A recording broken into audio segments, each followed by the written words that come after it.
We always tend to overestimate the impact of changes in the short term, but underestimate the impact in the long term. And that's one weakness I feel that as marketeers we've got to watch out for.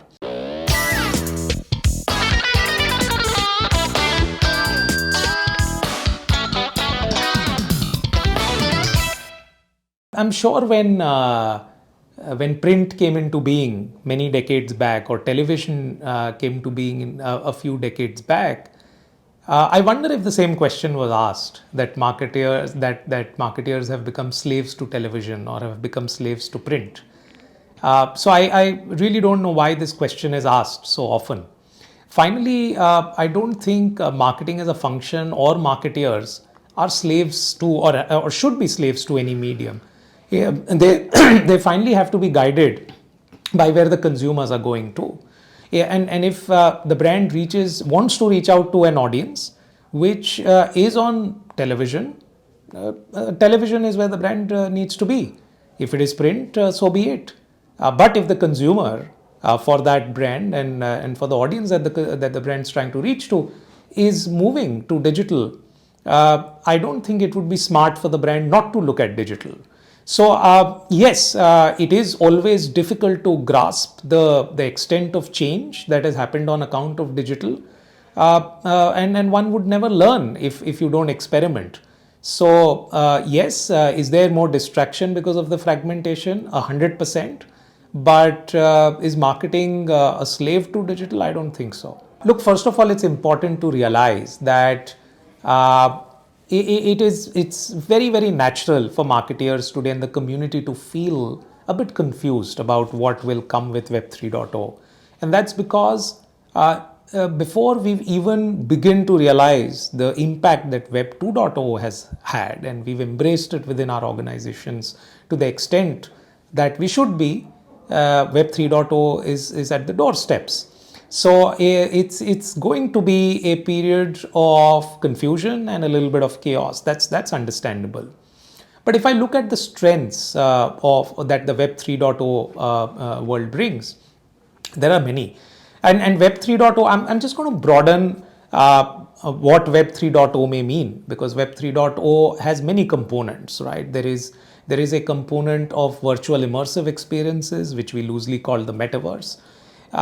Then there is this whole phenomenon around decentralization, which can completely and truly transform the creator economy. And the third is the advances that artificial intelligence is making. And all three of them together and in isolation bring very, very different strengths to what marketeers can do. And let me just illustrate each one of them with an example. Now, if I talk about the metaverse, there are a lot of proponents, there are a lot of cynics, but one simple application that I can think of is about building experiences on scale. Now, today, if I had to build an activation model around a brand and get the consumer to touch and feel the brand through an experience, doing it in a physical form is always going to limit the number of consumers that I can reach or the cost at which I can reach. And suddenly, if you're able to transport that experience into a virtual format, you might realize that you can reach millions of consumers if done well at very, very at a lot of with a lot of cost efficiency. So that's one strength. If you look at the AI models that are emerging, they are definitely likely to have an impact on what the creative talent needs to do going forward, because a lot of tasks are likely to get automated. And finally, if you look at what decentralization could do to the creator economy, it just means that millions of creators who exist in the community, in the market, they all finally get to monetize the content the way they would like to, and that they're not able to do today. So those are, I feel, that which are some clear strengths that are going to emerge with the Web 3.0 economy. If I look at the weakness, I don't think the weakness lies in any way today with the Web 3.0 economy. It's too early to predict that. The weakness, I feel, may lie with how we are interpreting what the future might be like. And as they say, it's always we always tend to overestimate the impact of changes in the short term, but underestimate the impact in the long term.